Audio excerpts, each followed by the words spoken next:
नमस्कार दोस्तों, मैं प्रमोद शर्मा संस्कार क्लासेस चिड़ावा के यूट्यूब चैनल पर आपका हार्दिक स्वागत करता हूं।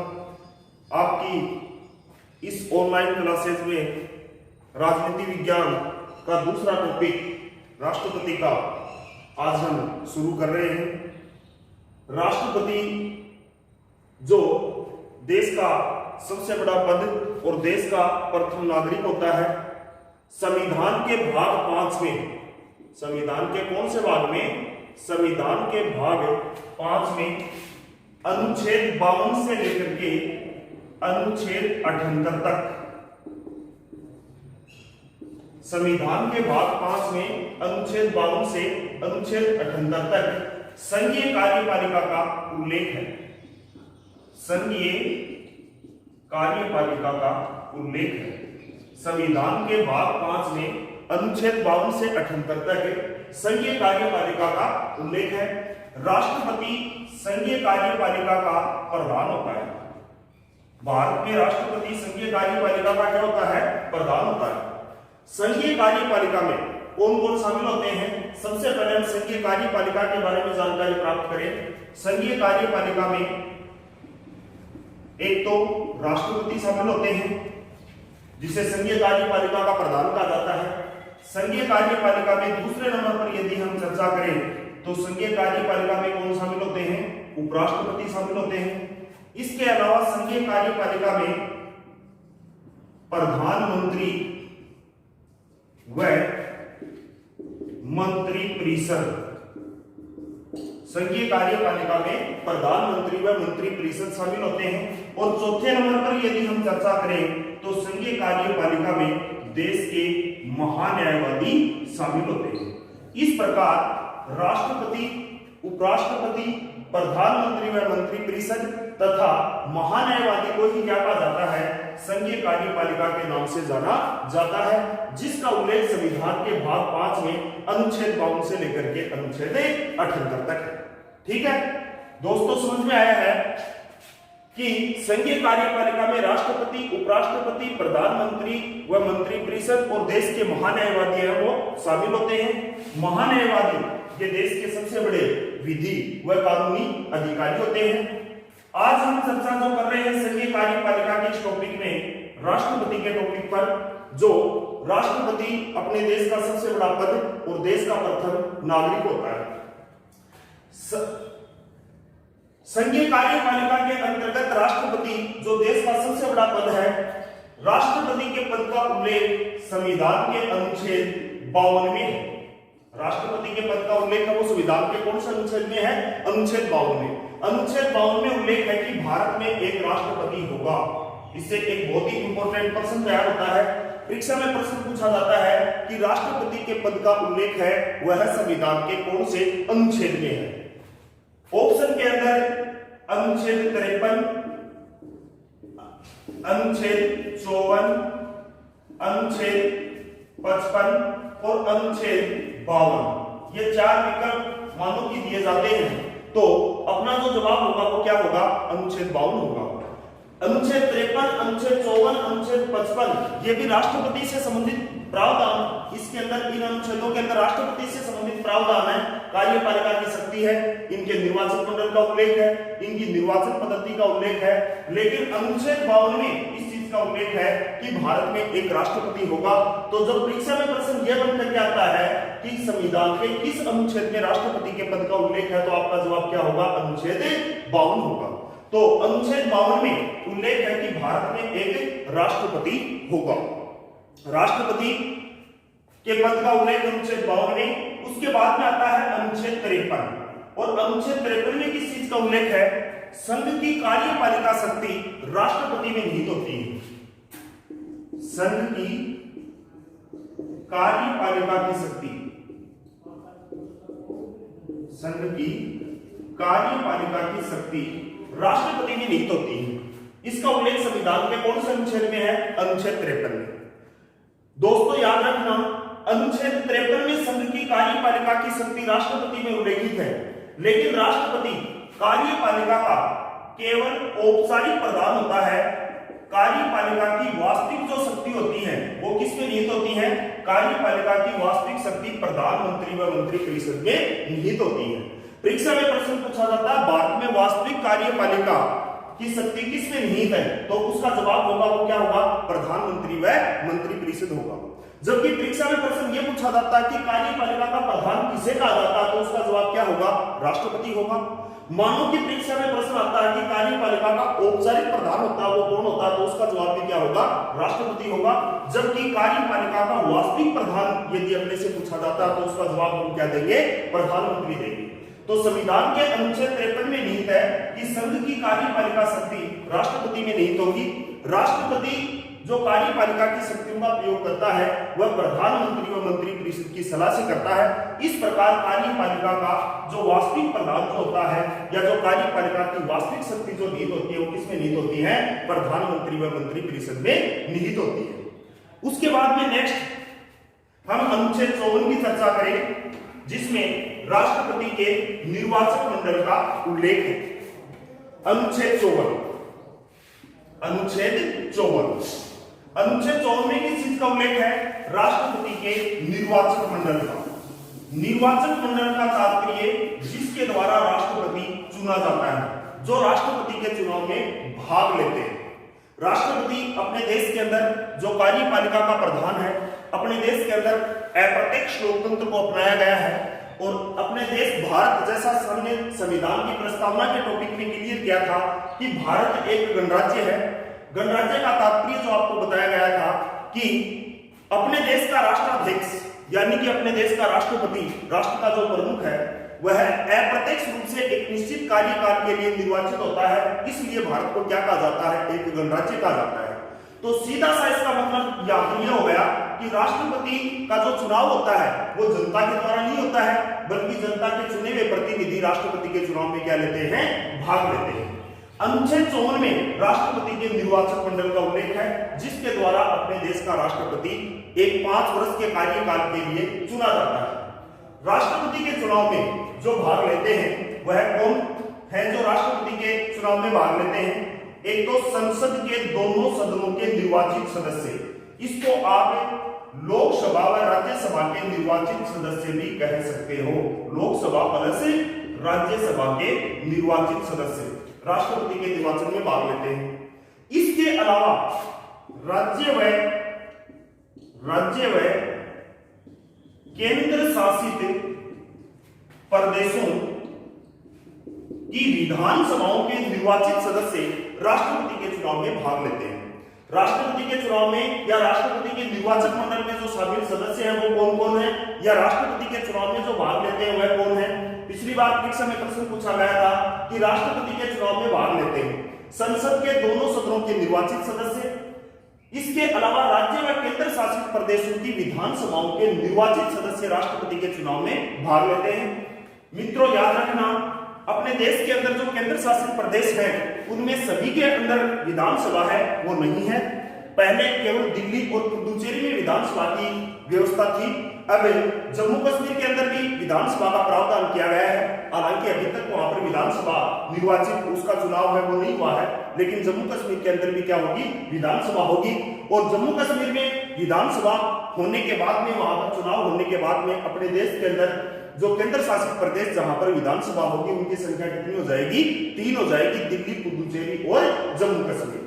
संसद के अंदर लोकसभा और राज्यसभा में जो मनोनीत सदस्य होते हैं और विधानसभा के अंदर जो मनोनीत सदस्य होते हैं वो राष्ट्रपति के चुनाव में भाग नहीं लेते हैं। तो अनुच्छेद 54 के अंदर राष्ट्रपति के निर्वाचक मंडल का जो उल्लेख है, उस निर्वाचक मंडल के अंदर अनुच्छेद 54 में राष्ट्रपति के निर्वाचक मंडल का उल्लेख है, यानी जो राष्ट्रपति के चुनाव में भाग लेते हैं वो कौन कौन भाग लेते हैं, संसद या इसको आप लोकसभा व राज्यसभा के निर्वाचित सदस्य कह सकते हो।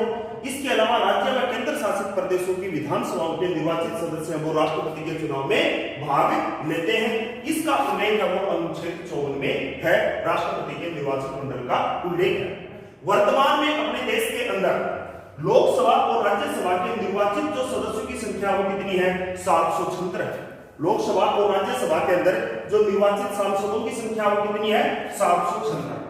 और अपने देश के अंदर निर्वाचित विधानसभा सदस्यों की जो संख्या वो कितनी है, 4120 है। यानी राष्ट्रपति के चुनाव में जो निर्वाचन मंडल में जो शामिल सदस्य हैं उनमें 776 तो संसद के सदस्य यानी कि सांसद, लोकसभा और राज्यसभा के सदस्य और 4120 है वो अपने राज्य और केंद्र शासित प्रदेशों की विधानसभाओं के निर्वाचित सदस्य हैं। इस प्रकार टोटल यदि हम इसका योग करते हैं तो टोटल 4896 जो सदस्य हैं विधानसभा और संसद के निर्वाचित सदस्य हैं वो राष्ट्रपति के चुनाव में क्या करते हैं, भाग लेते हैं। यानी मनोनीत सदस्य राष्ट्रपति के चुनाव में भाग नहीं लेते हैं। एक बात याद रखना, संसद के जो मनोनीत सदस्य हैं वो राष्ट्रपति को पद से हटाने की प्रक्रिया में भाग लेते हैं, जबकि निर्वाचन के अंदर वह किसी भी प्रकार से पार्टिसिपेट नहीं है, वो भाग नहीं लेते हैं। ठीक है। इसके बाद में अनुच्छेद 55 में किस चीज का उल्लेख है? अनुच्छेद 55 में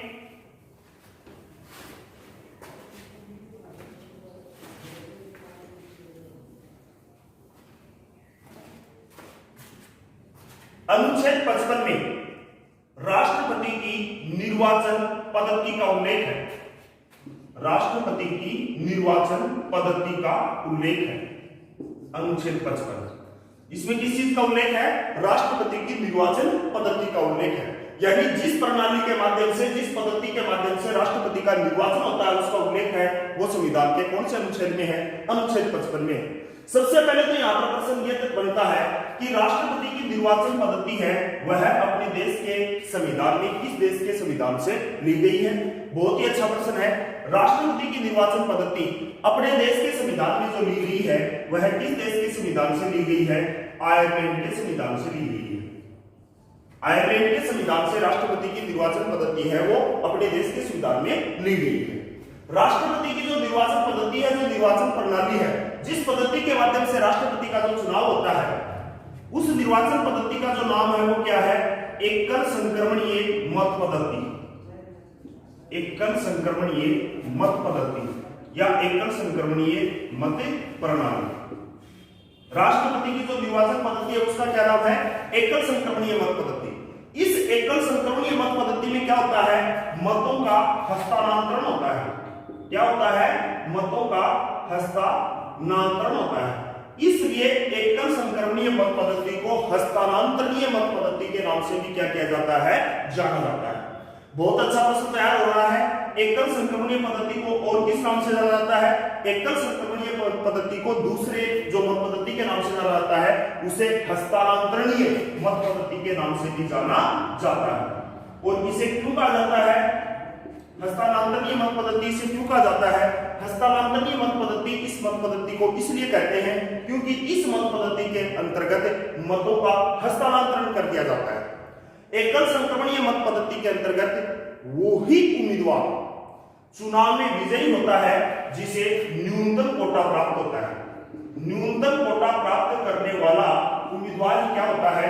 चुनाव के अंदर जीत हासिल करता है। ठीक है।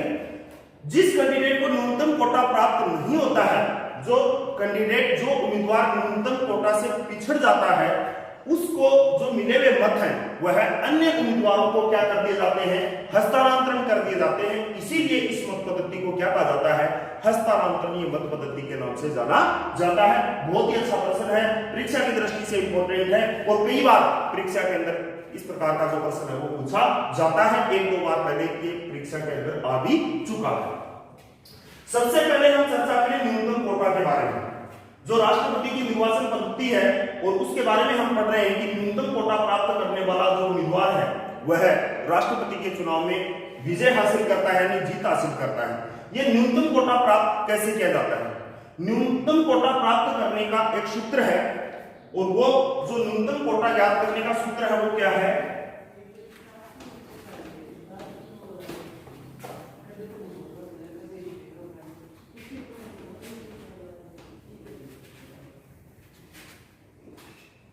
न्यूनतम कोटा ज्ञात करने का सूत्र है कुल पड़े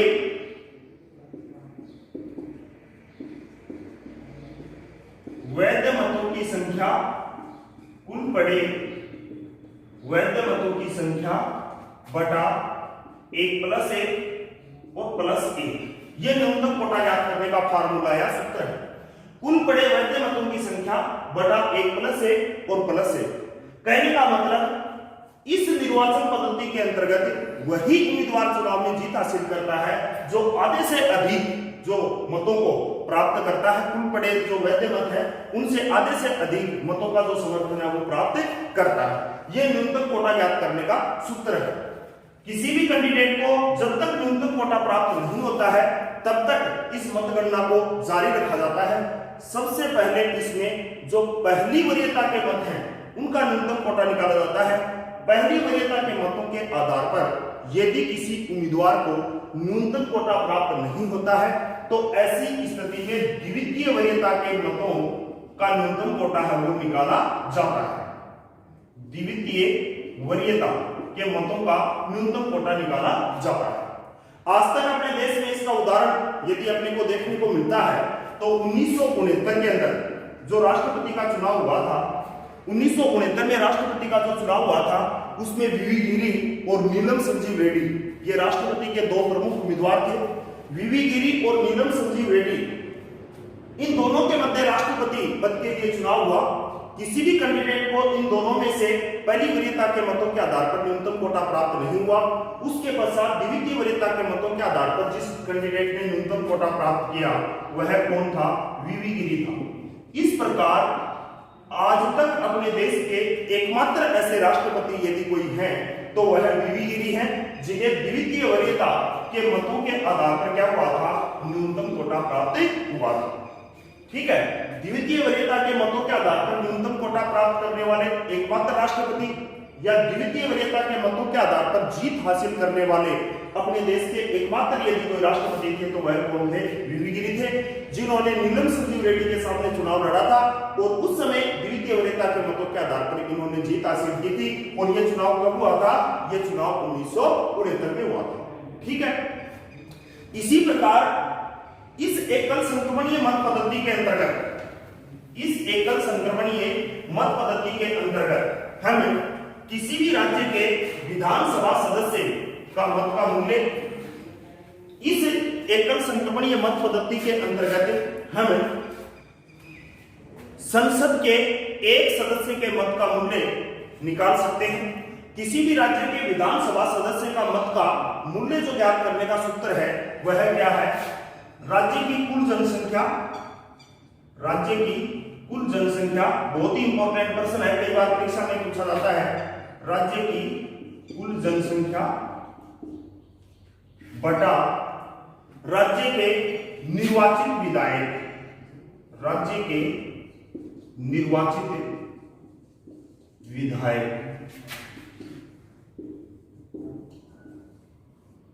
भाग 1000। इसको आप गुना 1/1000 भी लिख सकते हो, इसमें कंफ्यूज मत होना। इसको सरल करने पर गुना में जब बदलते हैं तो 1/1000 ही आएगा। तो किसी भी राज्य की विधानसभा सदस्य का मत का मूल्य जो ज्ञात करने का सूत्र है वो क्या है? राज्य की कुल जनसंख्या बटा राज्य के निर्वाचित विधायक भाग 1000। याद रखना, राज्य की कुल जनसंख्या में 1971 की जनसंख्या अपने को लेनी पड़ेगी।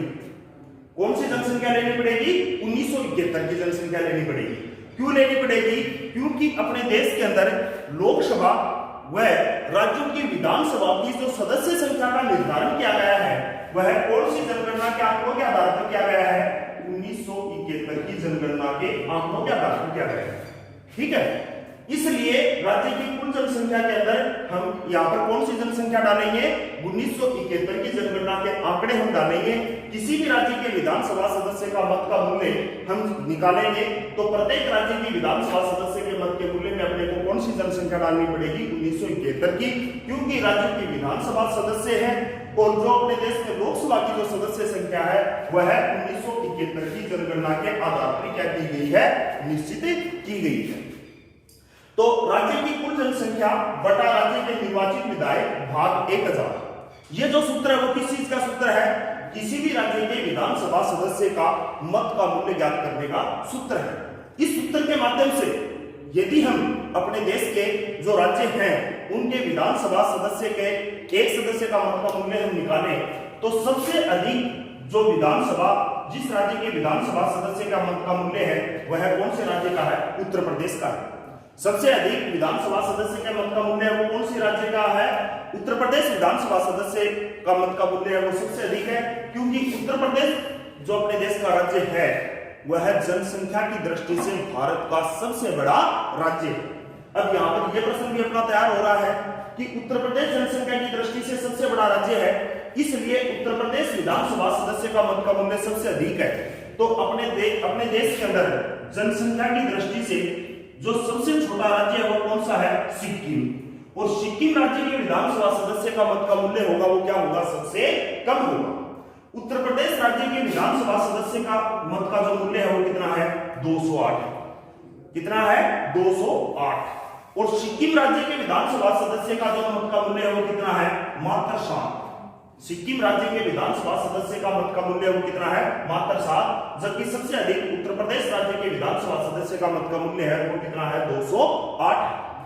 चर्चा करें हम अपने राजस्थान राज्य के विधानसभा सदस्य के मत के मूल्य की, तो राजस्थान के एक विधानसभा सदस्य का जो मत का मूल्य है वो कितना है? 129 है। कितना है? 129 है।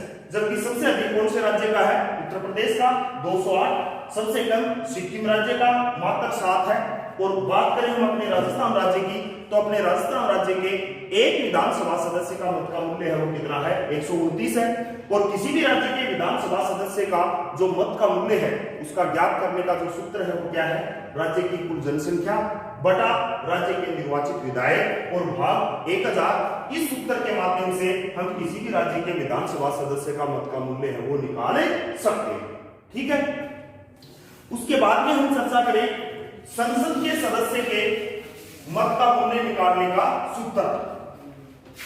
संसद का सदस्य जिसे सांसद कहा जाता है, मेंबर ऑफ पार्लियामेंट, यानी कि लोकसभा और राज्यसभा का सदस्य वो क्या कहलाता है? सांसद कहलाता है। विधानसभा और विधान परिषद का जो सदस्य होता है उसे हम क्या बोलते हैं? शॉर्टकट में MLA, member of legislative assembly, विधानसभा का सदस्य विधायक। और मेंबर ऑफ पार्लियामेंट, संसद का जो सदस्य होता है उसे हम क्या कहते हैं? सांसद कहते हैं। तो सांसद का जो मत का मूल्य निकालने का जो सूत्र है वो क्या है? राज्यों की विधानसभा सदस्यों के मत का मूल्य बटा संसद के सदस्य। सभी राज्यों के विधानसभा सदस्यों का मत का मूल्य, सभी राज्यों व केंद्र शासित प्रदेशों की विधानसभा सदस्यों का मत का मूल्य बटा सांसदों की संख्या। सभी राज्य व केंद्र शासित प्रदेशों के जो विधानसभा के सदस्य हैं उनका मत का मूल्य बटा सांसदों की संख्या। इस प्रकार हम संसद के एक सदस्य का मत का मूल्य है वो निकाल सकते हैं। संसद के एक सदस्य का जो मत का मूल्य है वो कितना है? 708। संसद के एक सदस्य का मत का मूल्य है वो कितना है? 708 है। यदि इस फार्मूले के माध्यम से अपने को एक सदस्य के मत का मूल्य प्राप्त हो रहा है, चाहे वो विधानसभा सदस्य का मत का मूल्य है, चाहे वो संसद के सदस्य का मत का मूल्य है, तो हम सभी विधानसभा सदस्यों का मत का मूल्य भी निकाल सकते हैं। जैसे अपने राजस्थान के अंदर टोटल जो विधायकों की संख्या वो 200 है और राजस्थान के एक विधानसभा सदस्य का मत का मूल्य कितना है? 129 है। तो 129 से यदि हम 200 को गुणा करते हैं तो उससे जो परिणाम अपने को प्राप्त होगा उसका मतलब ये होगा कि राजस्थान के सभी विधानसभा सदस्यों का जो मत का मूल्य है वो अपने को क्या हो जाएगा? प्राप्त हो जाएगा। इसी प्रकार संसद के एक सदस्य का जो मत का मूल्य है वो कितना है? 708 है। और सभी सांसदों का मत का मूल्य यदि हम निकालें तो इसको हम क्या करेंगे? जो सांसदों की संख्या है उसको इससे 708 से गुणा कर देंगे और इससे अपने को जो परिणाम प्राप्त होगा वो सभी सांसदों का मत का मूल्य अपने को क्या होगा? प्राप्त होगा। तो इस प्रकार अनुच्छेद 55 में राष्ट्रपति की निर्वाचन पद्धति का उल्लेख है जो अपने देश के संविधान में, किस देश के संविधान से ली गई है? आयरलैंड के संविधान से ली गई है। राष्ट्रपति की जो निर्वाचन पद्धति है वो कौन सी है? एकल संक्रमणीय मत पद्धति है। इस एकल संक्रमणीय मत पद्धति को और दूसरे किस नाम से जाना जाता है? हस्तांतरणीय मत पद्धति के नाम से जाना जाता है। इसे हस्तांतरणीय मत पद्धति क्यों कहते हैं? क्योंकि इस मत पद्धति के अंतर्गत मतों का हस्तांतरण किया जाता है, इसलिए इस मत पद्धति को हस्तांतरणीय मत पद्धति के नाम से जाना जाता है। इस मत पद्धति के अंतर्गत वो ही उम्मीदवार चुनाव में जीत हासिल करता है या विजय हासिल करता है जिसे न्यूनतम कोटा प्राप्त होता है। और न्यूनतम कोटा किस प्रकार से निकाला जाता है इसके बारे में हम चर्चा कर चुके हैं। जितने भी कैंडिडेट जो चुनाव लड़ने वाले होते हैं, इस मत पद्धति के अंतर्गत जितने भी जो मतदाता होते हैं वो सभी उम्मीदवारों को अपने वरीयता के आधार पर यानी अपनी पसंद के आधार पर क्या करते हैं, मतदान करते हैं। और उसमें सबसे पहले पहली वरीयता के मतों को क्या किया जाता है, काउंट किया जाता है, न्यूनतम कोटा निकाला जाता है। पहली वरीयता के बाद में दूसरी, तीसरी, इस प्रकार से इसका एक क्रम होता है। और जिस कैंडिडेट को जब तक न्यूनतम कोटा प्राप्त नहीं होता है तब तक ये वरीयता का क्रम है वो जारी रहता है। आज तक थोड़ी देर पहले हम चर्चा कर रहे थे अपने देश के एकमात्र राष्ट्रपति 1969 में वीवी गिरी एकमात्र ऐसे राष्ट्रपति वे हैं जिन्हें द्वितीय वरीयता के मतों के आधार पर जीत हासिल हुई है। इसके बाद में नेक्स्ट राष्ट्रपति से संबंधित जो अगला अनुच्छेद आता है वह कौन सा आता है? अनुच्छेद 56। अनुच्छेद 56। अनुच्छेद 56 में किस चीज का उल्लेख है? अनुच्छेद 56 में राष्ट्रपति के कार्यकाल का उल्लेख है। राष्ट्रपति के कार्यकाल का उल्लेख है वो कितना है? कौन से अनुच्छेद में है? राष्ट्रपति के कार्यकाल का उल्लेख है वह अनुच्छेद 56 में है। राष्ट्रपति का कार्यकाल, थोड़ी देर पहले भी हम चर्चा कर रहे थे कि राष्ट्रपति, भारत में एक राष्ट्रपति है, वह एक निश्चित कार्यकाल के लिए अप्रत्यक्ष रूप से क्या होता है, निर्वाचित होता है। भारत के राष्ट्रपति का जो कार्यकाल है वह कितना होता है? पद ग्रहण की तिथि से 5 वर्ष होता है।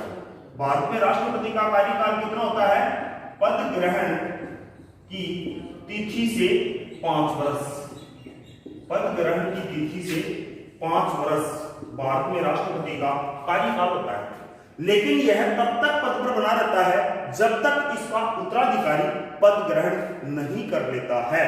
सेकंड ग्रेड में प्रश्न आया था, बिल्कुल सेम था इसी प्रकार से कि राष्ट्रपति के पद से संबंधित प्रावधान में निम्न में से कौन सा असत्य है। उनमें एक ये भी पूछा गया, नीचे विकल्प में दिया गया था कि राष्ट्रपति का कार्यकाल पद ग्रहण की तिथि से 5 वर्ष होता है, लेकिन वह तब तक पद पर बना रहता है जब तक उसका उत्तराधिकारी पद ग्रहण नहीं कर लेता है। तो राष्ट्रपति के जो कार्यकाल का उल्लेख है वो संविधान के कौन से अनुच्छेद में है? अनुच्छेद 56 में है। और राष्ट्रपति का जो कार्यकाल होता है वो कितना होता है? पद ग्रहण की तिथि से 5 वर्ष होता है। हालांकि अपने देश के अंदर राष्ट्रपति को 5 वर्ष से पूर्व भी संविधान में ऐसा प्रावधान है जिसके माध्यम से इन्हें पद से हटाया जा सकता है। 5 वर्ष से पूर्व यदि राष्ट्रपति का पद किसी कारणवश रिक्त हो जाता है तो ऐसी स्थिति में राष्ट्रपति के पद के लिए होने वाला जो चुनाव होता है वह शेष अवधि के लिए नहीं बल्कि कितने समय के लिए होता है? पूरे 5 वर्ष के लिए होता है।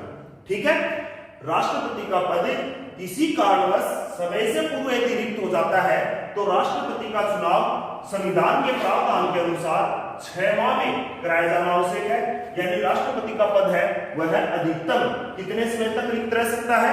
6 माह तक रिक्त रह सकता है।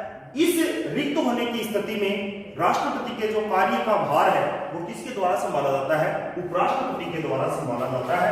और 6 महीने की अवधि में जो राष्ट्रपति पद के लिए चुनाव होगा वह शेष अवधि के लिए नहीं बल्कि कितने समय के लिए होगा? पूरे 5 वर्ष के लिए राष्ट्रपति का चुनाव है वो होगा।